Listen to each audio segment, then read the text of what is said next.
Busy भी आदमी रह सकता था। मैंने कहा कि 7वां चरण है, चुनाव हो रहा होगा, हो सकता है कहीं से सूचनाएं लगातार आ रही कि यहाँ पर गड़बड़ी प्रशासन कर रहा है, यहाँ पर कुछ हो रहा है। तो इलेक्शन कमीशन से मुझे बात करने के लिए अपना फ़ोन लगातार ऑन रखना पड़ रहा है और हर जाने अनजाने फ़ोन को आज मुझे उठाना पड़ रहा है। तो फिर भी मैंने कहा कि चलिए ठीक है, मैं समय पर यहाँ उपस्थित होऊंगा। हालांकि इस दौरान बनारस में चुनाव प्रचार के दौरान हमें थोड़ा सा एक चोट लग गई थी, अंगूठे में फ्रैक्चर हो गया था एयरलाइन, और मैं परसों ही वहाँ से आया था। फिर दिल्ली से इटावा आया, कल यहाँ आ गया आज। ये एक बहुत खुशी की बात है कि सिकवाबाद में एक बहुत ही महत्वपूर्ण संस्था बच्चों की शिक्षा के लिए प्रारंभ हो रही है। यूँ तो सिकवाबाद पहले से ही शिक्षा के क्षेत्र में, बल्कि सच बात यह है कि एक वक्त ऐसा था, इधर रख देना, जब कानपुर और आगरा के बीच में हायर एजुकेशन के लिए एकमात्र स्कूल सिकवाबाद का ही अहीर कॉलेज हुआ करता था, एकमात्र। अब तो बहुत सारी संस्थाएं हैं, लेकिन हमने ये देखा है कि जैसे जैसे संस्थाओं की संख्या बढ़ी है, वैसे वैसे ही एजुकेशन का, शिक्षा का स्तर गिरता गया है। जैसा होना चाहिए था वैसा नहीं। इतनी सुविधाएं हैं आजकल बच्चों को पढ़ने के लिए, इसके बावजूद जो अटेंडेंस होनी चाहिए, पब्लिक स्कूल की खासियत यह है कि यहाँ तो होती है, लेकिन जो और विद्यालय हैं उनमें उस तरह की अटेंडेंस होती ही नहीं। वहाँ जाएं तो पता चला रजिस्ट्रेशन बच्चे का क्लास में 60 लड़कों का है और मौजूद 15 लड़के, 10 लड़के, कहीं कहीं किसी भी नहीं होते। टीचर आराम से बैठे रहते, बिना पढ़ाए तनख्वाह लेते, अच्छे वेतन भी मिलते, जो एडेड स्कूल हैं सबके। और जब हम लोग, मैं बता रहा था वहाँ कि जब हम MSc कर रहे थे आगरा कॉलेज से, तो हॉस्टल में बच्चों के लिए पंखा अलाउड नहीं था, बिजली का। हम उस वक्त, मैंने वो जमाना देखा, और बड़े बड़े लोगों के बच्चे पढ़ते थे। ऐसा नहीं, फिरोजाबाद के सारे संपन्न लोगों के बच्चे आगरा कॉलेज में पढ़ते थे, और न्यू हॉस्टल में जिसमें रहता था उसी में रहते थे। बल्कि वहाँ के जो खलीफा लड़के थे वो कहते थे फिरोजाबाद के लोग आगे लड़कों से इनसे घी मांग लो। हाँ, धमकी देके साल भर घी लेके खाते रहते थे उनका, लेकिन पंखा अलाउड नहीं था बच्चों को। एजुकेशन बहुत सस्ती थी। मैंने बताया गीता को कि 10 रुपया हॉस्टल की फीस थी, 16 रुपया MSc की क्लासेस की फीस थी, और 39-40 रुपया खाने का आता था। 39-40 पैसा तो डाइट पड़ता था, 30 रुपया आता होगा बच्चे के। बहुत बढ़िया भोजन मिलता था उस वक्त का। हालांकि तब 67-68 का जमाना था ये, लेकिन 67-68 का जमाना रहा हो चाहे आज का जमाना हो, बिजली की व्यवस्था होना, पंखा होना, AC होना, इसमें तो कोई वो नहीं है। लेकिन अब सब सुविधाएं हैं, इसके बावजूद बच्चे ठीक तरीके से न पढ़ें, ये चिंता का विषय है। उस वक्त के जो निकले हुए स्टूडेंट्स रहे हैं हिंदुस्तान भर में, ऐसा नहीं कभी अकेले आगरा की बात थी, सारे देश में ये था। और उससे पहले तो आश्रमों में पेड़ के नीचे पढ़ते थे, उनके नाम सारी दुनिया में, उन्होंने सारी दुनिया को ज्ञान का प्रकाश दिया। अब विज्ञान के क्षेत्र में बहुत तरक्की हुई और हमारे यहाँ के लड़कों ने भी सारी दुनिया में नाम कमाया है, बहुत कुछ जो है दिया है दुनिया को, नए आविष्कारों में उनका सहयोग रहा है। लेकिन उसको मेंटेन करे जाएं या बनाएं, दिक्कत यह है कि गरीबी इतनी है देश में कि बाहर बच्चे पढ़ नहीं सकते। मैं तो जयपुरिया इंस्टीट्यूट्स जितनी हैं, इनके मालिकों को इस बात के लिए धन्यवाद देना चाहूँगा कि आपने पब्लिक स्कूल्स को एक ग्रामीण अंचल में खोलने का एक शुभ काम किया है, क्योंकि हमारे बच्चे दूर जाकर महंगे स्कूलों में नहीं पढ़ सकते। हॉस्टल्स की, खाने की व्यवस्था भी तो यहाँ से आएंगे। अगर होशियार लड़का है यहाँ एडमिशन पाएगा, गांव से आएगा, पढ़ेगा, घर पे खाना खाएगा, घर पे रहेगा, तो जो असली ज़्यादा खर्चा होता है बच्चों पर वो होता है हॉस्टल का और खाने का। उससे बच जाएगा, अपने घर से आ जाया करेगा और पढ़ लेगा, अच्छी शिक्षा मिलेगी। शिक्षा अच्छी मिलनी ही चाहिए। बहुत ही रेप्यूटेड संस्थान ये है। ये जो चेन है, चेन ऑफ स्कूल्स जयपुरियाज की, ये सारी दुनिया में प्रसिद्ध है। मैं जयपुरिया लोगों में केवल एक व्यक्ति से मिला हूँ बहुत पहले, आजकल के जो बच्चे तब पैदा नहीं हुए। 67 में जब नेताजी पहली बार एमएलए हुए, उत्तर प्रदेश से राज्यसभा का चुनाव हो रहा था, तो सीताराम जयपुरिया साहब राज्यसभा के लिए चुनाव लड़ रहे थे, इंडिपेंडेंट। उस वक्त वो गांव में आए थे नेताजी से मिलने वोट के लिए। तो नेताजी ने कहा मैं तो संयुक्त सोशलिस्ट पार्टी का एमएलए हूँ, पार्टी के उम्मीदवार राजनारायण जी लड़ रहे हैं, उनके अलावा किसी को वोट दे ही नहीं सकता हूँ, इसलिए आप चाय पीजिए, नाश्ता कीजिए, लेकिन वोट कोई सवाल नहीं, हम ही नहीं, समाजवादी पार्टी का कोई भी आदमी आपको सोशलिस्ट पार्टी का वोट नहीं देगा, वो राजनारायण जी को देगा। तो जयपुरिया जी को देखा था। लेकिन बहुत ही शिष्ट लोग होते हैं, ऐसे नहीं कि कोई किसी से मना कर दो तो वो नाराज होने लगे। तो हंस के बोले कि नहीं, मेरा तो ये कर्तव्य था कि अपने मतदाताओं में जब लड़ रहा हूँ चुनाव, हर एक के पास जाऊँ, चाहे कोई वोट दे या न दे, लेकिन आना मेरा फर्ज था, इसलिए मैं आया और आपको धन्यवाद धन्यवाद कह के चले गए। तो एक उन्होंने पेंसिल दी थी मुझे लिखने के लिए, तब हमने देखा नहीं था, इतनी लंबी गाड़ी थी। हम लोगों ने छोटी गाड़ियाँ इटावा में नहीं देखी, हम तो गांव की बात कर रहे हैं, वो लंबी गाड़ी सीताराम जयपुरिया साहब। तो उस नाम तब मैंने सुना था, और उसी परिवार के उन्हीं श्रृंखला के लोगों के नाम पर ये स्कूल है। ये मैं जरूर आप लोगों से कहना चाहूँगा जिनके बच्चे यहाँ हैं, कि बच्चों पर जो पढ़ने आते हैं उन पर नज़र घर वालों की भी रहनी चाहिए। जिम्मेदारी केवल अध्यापकों की नहीं होती। अगर यहाँ कैंपस में हॉस्टल हो जाएगा तब तो बड़ी जिम्मेदारी हॉस्टल इन लोगों की हो जाती है पूरी। लेकिन अगर दिन में 8 घंटे बच्चा अध्यापकों के बीच रहे और 16 घंटे आपके बीच में रहे, तो आपकी जिम्मेदारी तो दोगुनी ज़्यादा है।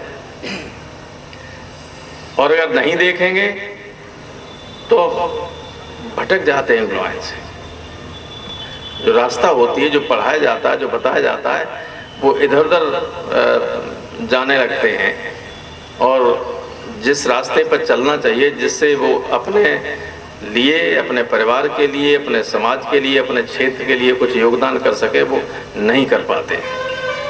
इसलिए बहुत जिम्मेदारी है। एक सीमा से ज़्यादा यहाँ कैंपस में जब बच्चे पढ़ना आएंगे, अध्यापक डांट फटकार सकते हैं, पढ़ा सकते हैं रेगुलर, लेकिन इससे ज़्यादा नियंत्रण वो नहीं रख सकते। लेकिन एक चीज़ और नई परंपरा पैदा हो गई, वो पता नहीं पहले तो नहीं था। पहले तो अंग्रेजों में एक कहावत थी जब हम लोग पढ़ते थे कि spare the rod and spoil the child. अगर डंडा हटा दिया तो बच्चा बिगड़ जाएगा।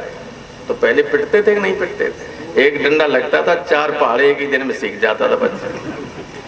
अब अगर बच्चे के कान खींच दो, टीचर ने खींच दिया, तो माँ बाप टीचर को गाली देने लगेगा।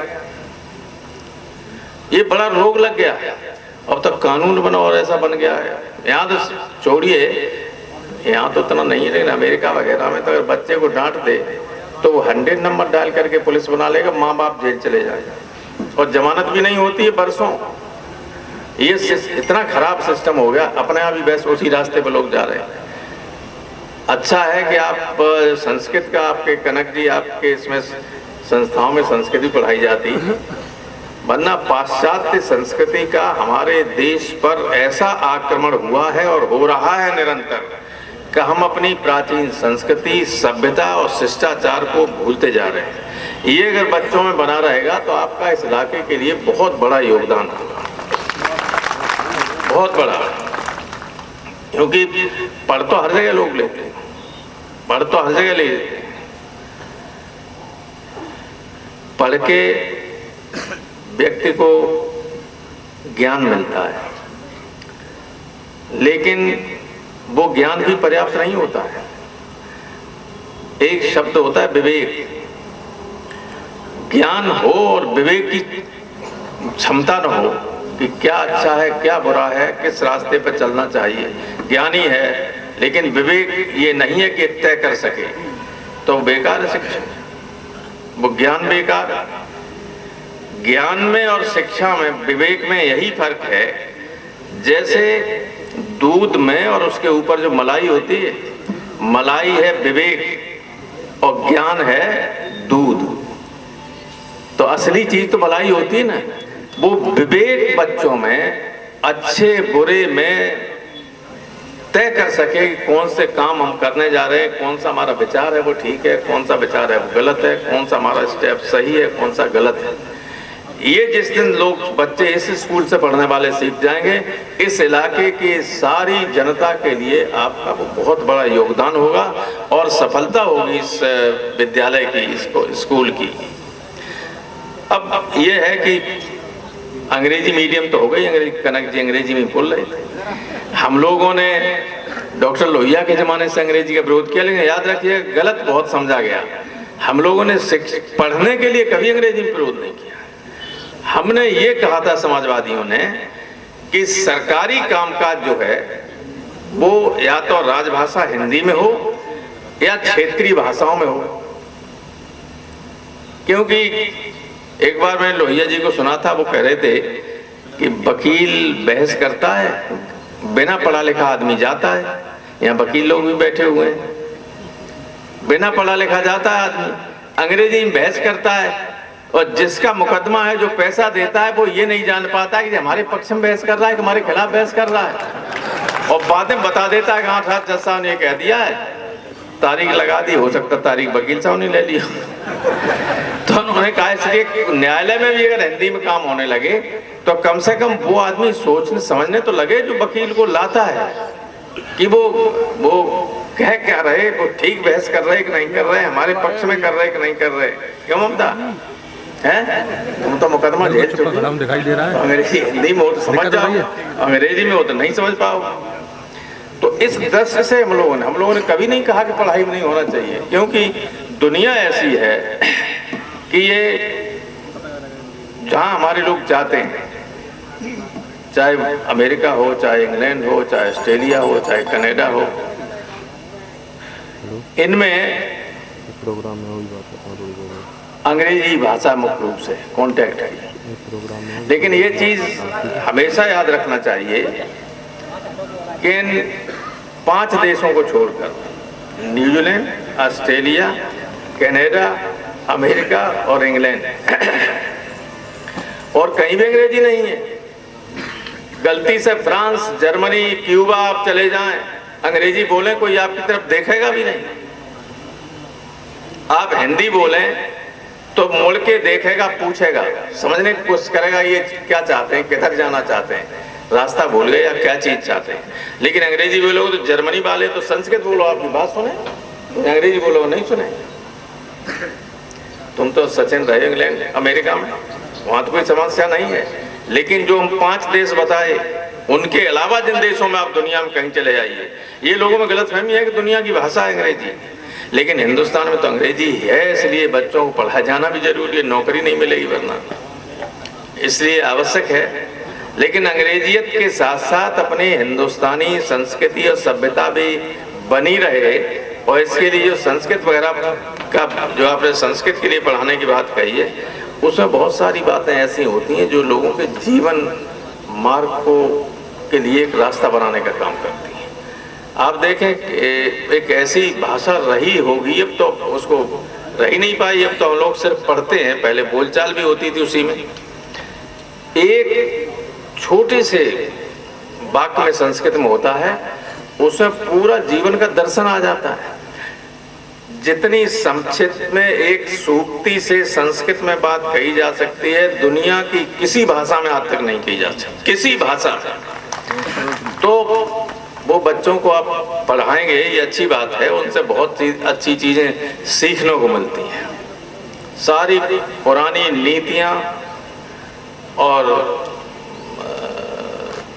अच्छी बातें, वो चाहे वेद रहे हों, जो दूसरी बातें आई हैं, जो समाज में वैसी बातें आई हैं, उनको लेके वेद को या जो प्राचीन हमारी संस्कृति है उस पर कोई दोषारोपण नहीं किया जाना चाहिए। बाद में हर चीज़ की टीकाएं लोग अलग अलग तरीके से करने लगे, अलग अलग तरह से उसका और लिख दी, स्मृतियाँ आ गई और पुराण आ गए। लेकिन असली जो वेद हैं, 4 वेद, वो तो केवल ज्ञान और शिक्षा के ही है। सारा आयुर्वेद आपका अथर्ववेद में, जो जानते होंगे आयुर्वेद वाले, इनकी यूनिवर्सिटी है दिल्ली की, पूरा आयुर्वेद अथर्ववेद ही है, जो हमारा चौथा वेद है।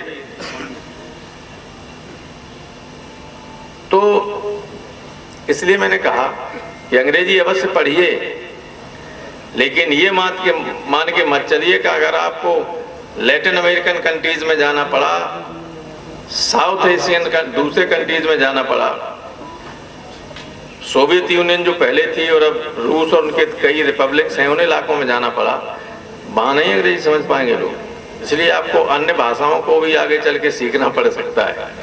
रूस में पढ़ने जाते हैं तो सीखते हैं कि नहीं? यूक्रेन में लड़के फंसे हैं, उन्होंने सीखी वहाँ की भाषा, तो रूस की भाषा थी। तो महंगी शिक्षा होने की वजह से हमारे बच्चों को बाहर जाना पड़ता है।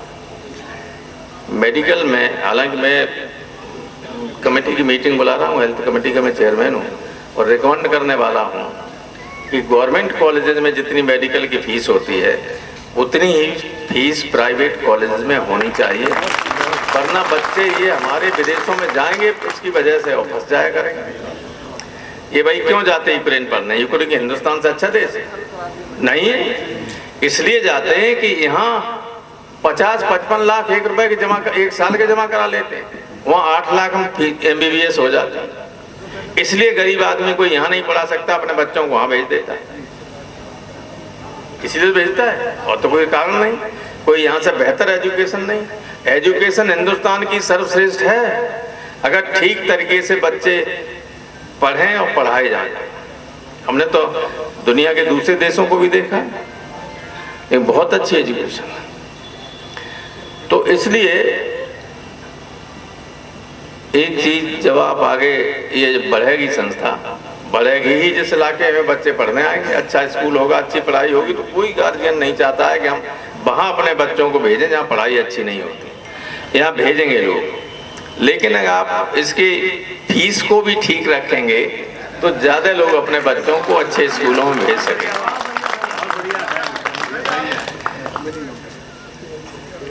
ये महिलाएं उधर खड़ी हुई, इधर बैठ जाएं, कुर्सियां खाली, कुर्सियां आपका इंतजार कर रही हैं, बैठिए ना। तो इसलिए मैं ये कह रहा था कि बच्चों पर नजर रखें घर वाले, अध्यापक सही तरीके से अपने कर्तव्य का पालन करें, और मैनेजमेंट का कर्तव्य है कि वो देखे कि अध्यापक ठीक तरीके से पढ़ा रहे कि नहीं पढ़ा रहे। ज़्यादा सख्ती भी मैनेजमेंट को नहीं करना चाहिए, सिर्फ ओवरव्यू रहना चाहिए, कहाँ रेगुलर हैं, टीचर क्लास में जा रहे हैं, पढ़ा रहे हैं। तो घर वाले सब मिलके ही बच्चों के भविष्य को सुधार सकते हैं, परिवार के लोग, अध्यापक, और जिस संस्था में बच्चा पढ़ रहा है उसका मैनेजमेंट। अगर मैनेजमेंट ठीक नहीं है तो पढ़ाई बच्चों को अच्छी नहीं मिल सकती, चाहे जितने अच्छे टीचर हों। समझे PS जी? इसलिए बहुत अच्छी व्यवस्था देखिएगा, अनावश्यक टीचर्स को परेशान मत करना, और टीचर्स को भी चाहिए कि जैसे पढ़ाना चाहिए वैसे पढ़ाएं। हमारा तो, मैं तो प्रिंसिपल रहा 12 साल चौधरी चरण सिंह कॉलेज, MP था इसलिए जा नहीं पाता था, कभी कभी जाता देखने। एक बार मैंने कहा हमने छुट्टी है क्या, वहाँ गए सब टीचर्स को, मैंने टाइम टेबल मंगाया, मैंने ये पॉलिटिकल साइंस का कहाँ क्लास लगा हुआ है, और वो अध्यापक भी नहीं थे। हमने क्यों नहीं है, सब बच्चे नहीं आते। तो मैंने कहा कि 75% अटेंडेंस जरूरी है, अटेंडेंस रोज लीजिए, और चाहे सारे लड़कों को रोकना पड़े इम्तिहान से एक बार रोक दीजिए ताकि पढ़ना शुरू करते हैं। तो सिपाल ने कहा कि हमारे क्षेत्र का मामला है, सब गार्जियन नाराज हो जाएंगे तो बर्बाद कर दो। कोई सिपाही भी हो पाता है? ऐसे डिग्री लिए हुए पढ़े हुए लोगों को अब कोई पूछने वाला नहीं। चपरासी के लिए भी रिटन टेस्ट होने लगा है, और मैं 15 साल से कह रहा हूँ अगर शिक्षा में सुधार नहीं करेंगे तो फिर पुलिस का सिपाही भी नहीं हो सकते, जिसमें चले जाते थे यादव लोग यहाँ के। हो पा रहे हैं कोई? क्यों पढ़ते ही नहीं, डिग्री ले आते हैं। तो पब्लिक स्कूलों की रेपुटेशन ऐसी नहीं होनी चाहिए, मेरा अनुरोध है आपसे। यहाँ से निकला हुआ बच्चा और हायर एजुकेशन के लिए अच्छी जगह जाए, कंपटीशन में बैठे, नौकरियों में जाए। और नौकरियां अब नहीं है, खत्म हो गई, क्योंकि जो सरकारी नौकरियां थी वे सब संस्थान गवर्नमेंट ने बेच दी है जहां मिलती थी। अब तो आपको प्राइवेट मैनेजमेंट वालों में ही करना पड़ेगा, नौकरी करनी पड़ेगी या अपना काम करना पड़ेगा। अपना काम सबसे अच्छा है। पहले हम लोग पढ़ते थे तो ग्राहक कवि ने कहा था, हालांकि अब वो खेती पे लागू नहीं होता, उत्तम खेती मध्यम बान निश्चित चाकरी भीख निदान।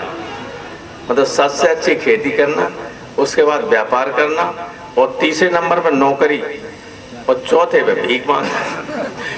तो नौकरी तीसरे नंबर पे थी, नौकरी चाकरी, तो अब नौकरी नंबर 1 पे। मतलब लड़का जो है अपने घर पे काम नहीं कर सकता है, लेकिन होटल में जाके बर्तन धोने के लिए काम कर सकता है। ये मानसिकता हटानी पड़ेगी। जो टीचर्स की जिम्मेदारी है बच्चों के दिमाग से ये चीज हटा दें कि ये काम छोटा है, ये काम बड़ा है। एक बार मैं बैठा हुआ था, गुजराल साहब थे, हमारे राजदूत रहे वहां, बाद में प्राइम मिनिस्टर बने सोवियत यूनियन में। तो बोले कि मैं मॉस्को में एक होटल में रेस्टोरेंट में बैठा हुआ चाय पी रहा था, आधी रात हो गई। एक आदमी उनसे इंटरनेशनल पॉलिटिक्स डिस्कस कर रहा था, बहुत पढ़ा लिखा और समझदार मालूम पड़ रहा था। और जब एक रात का 12 बजा तो उसने कहा कि sir now I am leaving. तो कहाँ जा रहे हैं? कि हम रेड स्क्वायर पर, मॉस्को के रेड स्क्वायर पर झाड़ू लगाने का काम करते हैं, और आधी रात के वक्त यहाँ कोई ट्रैफिक नहीं होता है, इसलिए सबसे आसान काम होता है कि इस वक्त हम झाड़ू लगाएं, साफ करें। तो गुजराल साहब कहें, मुझे आश्चर्य हुआ कि इतनी देर से मैं जिस आदमी से बहस कर रहा था और इतना विद्वता के साथ वो डिस्कशन कर रहा था इंटरनेशनल पॉलिटिक्स को, उसने बिना एक सेकंड गंवाए ये कहा कि मैं झाड़ू लगाता हूँ। और हिंदुस्तान का आदमी होता तो कहता, उसे लगता है कि झाड़ू लगाने की बात कहते तो कहेंगे बड़ा छोटा आदमी। यहाँ का मापदंड ही दूसरा है। यहाँ का मापदंड है आदमी के बड़े छोटे का काम से, उसकी काबिलियत से, उससे कोई वास्ता नहीं रह गया है। इसलिए लोगों के मन से ये चीजें निकल। मैं क्यूबा में जब गया, हवाना में ग्लोबलाइजेशन पर इंटरनेशनल कॉन्फ्रेंस थी, उसमें गया तो वहां तो प्रेसिडेंट कास्त्रो ने छोटे बड़े का कोई वो ही नहीं था। जिस होटल में ठहरा हुआ था उसका मैनेजर और वहां झाड़ू लगाने वाली लड़की दोनों समान। कहीं कोई, मेरे सुरजीत साहब थे तो मैंने कहा सुरजीत साहब यहाँ तो सही माने में सोशलिज्म तो यही है। बोले इससे बेहतर सोशलिज्म दुनिया में कहीं नहीं। यहाँ सबकी स्थिति सुधार दी और एक से ही कर दिया सबको। नौकरी किस कोई बड़ी करे छोटी करे, लेकिन दोनों के स्टेटस में कोई फर्क नहीं। तो ये यहाँ तो नहीं आ सकता। यहाँ तो सदियों से गैर बराबरी रही रह सकती है, लेकिन फिर भी उसमें सुधार हो सकता है और वो शिक्षा के माध्यम से ही हो सकता है। दिल और दिमाग को ज्यादा अगर विस्तृत कर देंगे, उनका विस्तार सही होगा, संकुचित नहीं रहेगा, तो सब कुछ ठीक होगा। अगर दिल छोटा है, मस्तिष्क विकसित नहीं है, एजुकेशन का मतलब ये भी होता है काम कि वो व्यक्ति के व्यक्तित्व का विकास करे। पर्सनैलिटी का डेवलपमेंट अगर नहीं होगा तो कुछ भी नहीं हो सकता है। और व्यक्तित्व के विकास के काम के लिए शिक्षा है, और व्यक्तित्व का विकास होगा तो वो अच्छे बुरे भी फर्क समझेगा, वो ठीक दूर की सोच के भी कोई कदम उठाएगा, सारी चीजें करेगा। और फर्क अब तो यहाँ होने ये लगा है, अभी पुरानी पेंशन की जब हम लोगों ने बात की, अगर सरकार बनती है तो लागू होगी पहले दिन से ही। लेकिन वो क्यों इतनी जरूरी थी? इसलिए जरूरी थी कि ये देखा गया है कि रिटायर हो जाता है जब कोई व्यक्ति, तो उसके बच्चे बहू भी उसकी कदर नहीं करते। और कई बार तो हम लोगों ने जब एमपीज के लिए पेंशन की बात की तो ऐसे एमपीज देखे हैं भूतपूर्व जो सेंट्रल हॉल में आते हैं, इतने गरीब हैं कि वो चाय पानी जो हम लोग सिटिंग मेंबर्स हैं सेंट्रल गवर्नमेंट को नाश्ता वास्ता कराते हैं, उनकी स्थिति देखी नहीं जाती। तब पेंशन की व्यवस्था करवाई कि पेंशन से कम इनके घर वाले इस लालच में ही इनको रखे रहे, नहीं तो उसी से उनका गुजारा होता रहेगा। तो इसलिए अब जब एजुकेशन में ये चीजें अगर बच्चों में दी नहीं जाएंगे, उनके मन और मस्तिष्क में का बड़े जब आपको पढ़ा लिखा रहे, गरीब आदमी अपना पेट काट के जिन बच्चों को पढ़ाता है वही बुढ़ापे पे वो बड़ा हो जाए, नौकरी करने लगे या कमाने लगे और अपने उन बुजुर्गों का ख्याल न रखे, तो वो निंदनीय बात तो होती है और चिंता की बात भी होती है सारी ओल्ड जनरेशन के लिए। इसलिए ये शिक्षा में तमाम चीज़ों के साथ साथ ये सारी चीज़ बच्चों में डेवलप करने की ज़रूरत है, उनके मन और मस्तिष्क में। जब तक ये नहीं होगा तो पता चला कि बहू आई और लड़का अलग हो गया, अगर से माँ बाप को छोड़ हो जाता कि नहीं हो जाता? क्यों राकेश? हाँ, तुम्हारा तो लड़का ठीक है। तो मैं बहुत देर से यूं ही बोल रहा हूँ इधर उधर की बातें। मैं ये कामना करता हूँ कि ये संस्था बहुत अच्छी चले, इसमें पढ़ने वाले बच्चे अपने परिवार का, अपने समाज का, अपने इलाके का, अपने राज्य का नाम रोशन करें और फले फूले सभी जो यहाँ पढ़े लिखे सब उससे संबंधित हों। बस फीस का ध्यान रखना जरा।